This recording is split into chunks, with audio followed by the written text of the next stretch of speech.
La idea fundamental, o lo que Marga me pidió para dinamizar un poco el debate, era señalar fortalezas y debilidades de esto que llamamos o que se denomina el proceso constituyente, ¿no? Es decir, la necesidad de, digamos, desde la ruptura democrática, establecer una nueva Constitución, vamos, como objetivo, ¿vale?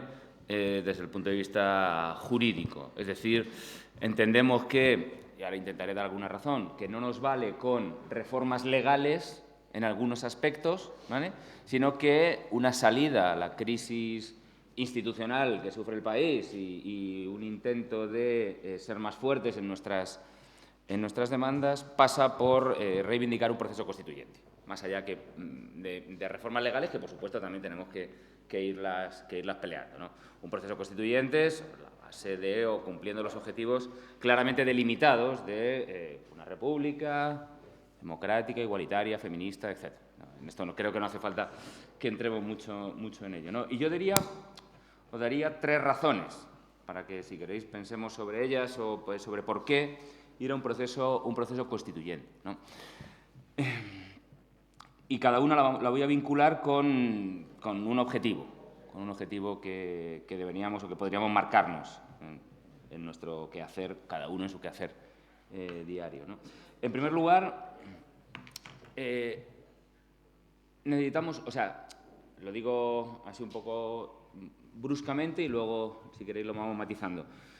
Aun cuando, imaginemos, aun cuando se desarrollara al máximo los mecanismos establecidos en la Constitución del 78, no sería suficiente para 2 cosas. Uno, para salir de la crisis, y cuando hablo de crisis no me refiero solo a crisis económica, sino a la crisis, al carajal que tenemos montado en el país, no solo eso, económico, territorial, social, estructural, etcétera. No nos vale con la Constitución actual. ¿Por qué? Pues, bueno, la propia coyuntura del nacimiento de la Constitución, la transición en los años 70, etcétera, situó una serie de líneas rojas que están en el propio texto constitucional. Y esas líneas rojas son precisamente lo que precisamente nosotros nos oponemos claramente.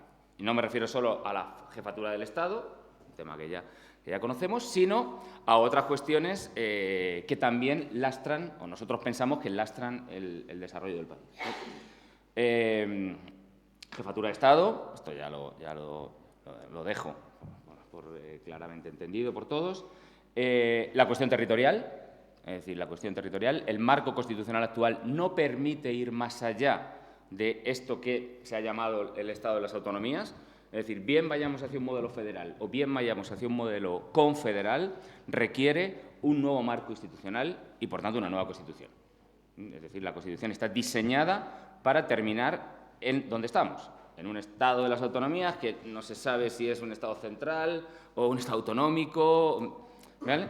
Es decir, si vamos hacia una federalidad o hacia una confederalidad, necesitamos una nueva Constitución y esto requiere un proceso constituyente, ¿vale?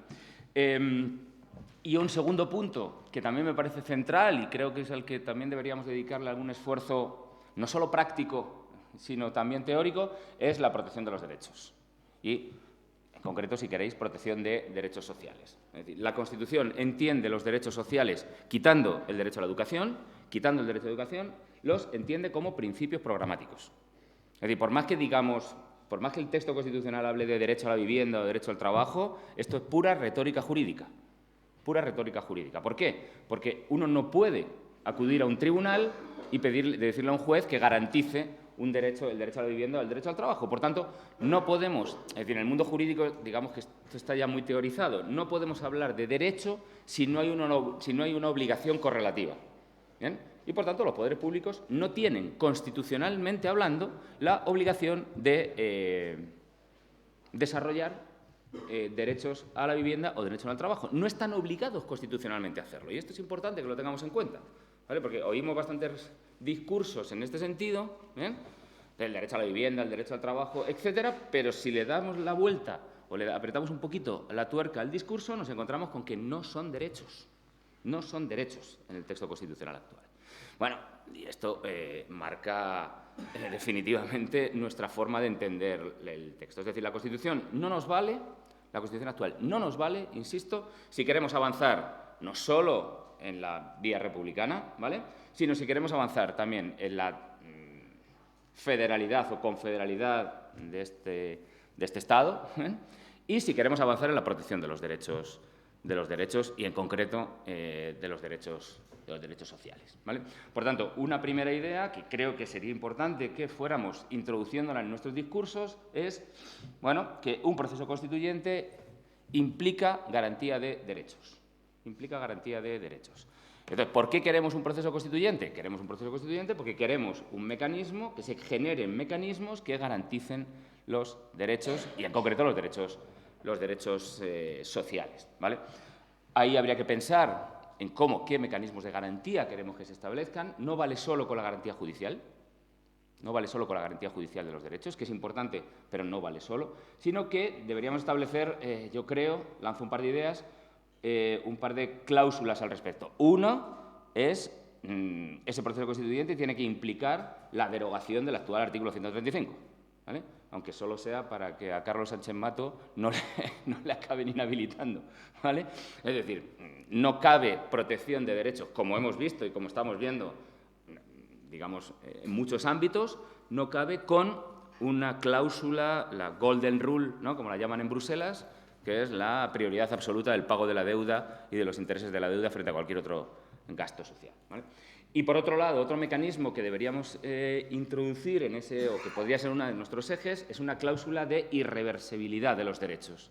Es decir, aquellos ámbitos de derechos que se vayan conquistando, ¿vale?, tienen que establecerse constitucionalmente la imposibilidad de revertirlos. La imposibilidad de revertirlos. Actualmente, lo que sucede es el contrario. El Tribunal Constitucional Español ha dicho que no existe cláusula de irreversibilidad. Es decir, que el margen, por ejemplo, de garantía de derechos sociales es una cuestión política, es una cuestión del legislador y del Gobierno en cada momento, y que ahí la Constitución no establece la imposibilidad de ir hacia atrás. Bueno, nosotros creo que tenemos que establecer esas cláusulas, o, por ejemplo, perdóname que no me ha dado tiempo a comprobarlo exactamente, pero estoy casi seguro, la Constitución ecuatoriana, ¿vale?, establece también que un mínimo del PIB se dedique siempre a gastos sociales. Entonces, digamos que también es una buena cláusula de establecer un mínimo del PIB. Esto tendríamos que hablar con los economistas, nuestros economistas, para que nos digan qué mínimo del PIB es garantizable, asumible, ¿vale?, y establecer en la propia Constitución esta garantía. Vale, yo diría, primera línea de trabajo, vinculemos la necesidad de un proceso constituyente a la protección de los derechos, Y si tenemos esto claro, yo creo que, sin perjuicio de que en nuestro día a día, en nuestras luchas, cada uno en su ámbito, reclame mejoras legales, por supuesto, mejoras protecciones de los derechos en las normas, ¿vale?, esto por supuesto, pero teniendo claro que nuestro objetivo debe ser una nueva Constitución, ¿vale?, a través de un proceso constituyente, porque la Constitución actual, aun cuando la lleváramos al máximo, no nos garantizaría lo que nosotros consideramos digno en materia de derechos, ¿vale? Una segunda línea por la que me parece interesante insistir en la idea del proceso constituyente. Esta es una cuestión, si queréis, más particular, más sectorial, pero creo que tiene su importancia y tiene que ver con la recuperación de la memoria histórica, ¿vale? Recuperación de memoria histórica, de memoria democrática, esto como queráis, no vamos a hacer un debate conceptual al respecto. De nuevo estamos en lo mismo, es decir, el marco jurídico-político que diseña la transición y que se concreta en la Constitución y en sus normas de desarrollo impide la garantía eficaz de los derechos de las víctimas del franquismo. Y esto también es importante que lo tengamos en cuenta. Es decir, ¿la ley de memoria histórica es mala? Sí, es malísima. Pero es que en el marco actual no podemos ir más allá, ¿vale? No podemos. Cuando me refiero a no podemos, el legislador no puede ir más allá porque está atado, ¿vale?, por ese pacto de la transición que está detrás, sirve de fundamento a la Constitución actual, ¿vale? Si queremos que, digamos, la cultura republicana, la memoria histórica, la lucha antifranquista, etcétera, juegue un papel en la construcción de esa nueva sociedad, en la construcción de ese nuevo país, de nuevo, el marco institucional, el marco jurídico, tiene que ser un marco radicalmente diferente. Cuando digo radical, me refiero de raíz. ¿vale? Y en ese sentido también me parece importante y sí me parece, por ejemplo, adecuado cómo el área federal se denomina proceso constituyente y memoria histórica, vinculando ambas realidades. Y, en tercer lugar, el tercer elemento, este si queréis ya sería un elemento más interno nuestro de la organización. Creo que la idea del proceso constituyente y la lucha por el proceso constituyente puede servir de elemento, no sé cómo llamarlo, puede servir de elemento de movilización tanto interna como externa, ¿vale? Es decir, puede servir para aglutinar un poco a la organización y a las y a los militantes. Puede ser una especie de reclamo a través del cual nosotros nos movamos cada uno en nuestros ámbitos de conflicto. Es decir, en ese sentido me parece que es un buen enganche. Hablemos de proceso constituyente, derechos humanos, memoria histórica, ¿vale? Y esa línea nos sirve para, digamos, para presentarnos en sociedad, si queréis un poco la expresión, ¿vale? Dos problemas fundamentales, y con esto termino y vamos introduciendo más temas. Dos problemas fundamentales que tiene esta llamada del proceso constituyente. Uno, claramente, jurídico-político. El marco institucional creado por la Constitución del 78 prácticamente impide su reforma en los términos en los que nosotros estamos planteando. Es decir, la Constitución española es una Constitución ultra rígida, ¿vale? Salvo cuando los partidos mayoritarios se ponen de acuerdo para reformar, por ejemplo, el tema del 135, que lo reformaron, recordad, en una semana y en agosto. Pero llevar a cabo reformas del estilo como la que nosotros proponemos requiere una mayoría parlamentaria que actualmente no tenemos. Y esto es importante que lo tengamos en cuenta. Y también ahí es importante que no llamemos engaño a la gente, ¿vale? Requiere una reforma que hoy no tenemos. Y hay un segundo problema que, diríamos, podría ser un problema cultural, entendido en sentido amplio la palabra cultural, ¿no? Y es que, bueno, hace un par de años sí teníamos un tejido social, cultural, ideológico más proclive a la idea de proceso constituyente. Este año y medio nos lo ha borrado. En gran medida, ¿por qué? En gran medida porque Podemos, que inicialmente asumió la idea del proceso constituyente, pues la asumió como un significante vacío, ¿vale? Por jugar con su propia terminología. Y vació tanto el significado del significante que realmente al final acabaron desechándolo.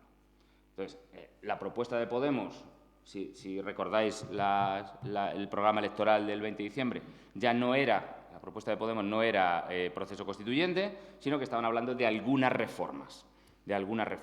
Bien, esto ha calado en la opinión pública. Ha calado bastante en la opinión pública, incluso, digamos, en la opinión pública más cercana tradicionalmente a nuestras posiciones, ¿no? Y entonces nosotros tenemos que volver a sacar el tema del proceso constituyente. Me parece que la idea del reclamo con los derechos humanos es un buen gancho para hacerlo, pero tenemos que hacerlo en un contexto, siendo plenamente conscientes, no favorable, ni institucional, ni ahora mismo tampoco cultural. Y ahí yo creo que también nosotros esto debemos que tenerlo en cuenta, que es una debilidad de la propuesta, pero hay que trabajarla, yo creo que hay que trabajarla en este sentido, ¿no?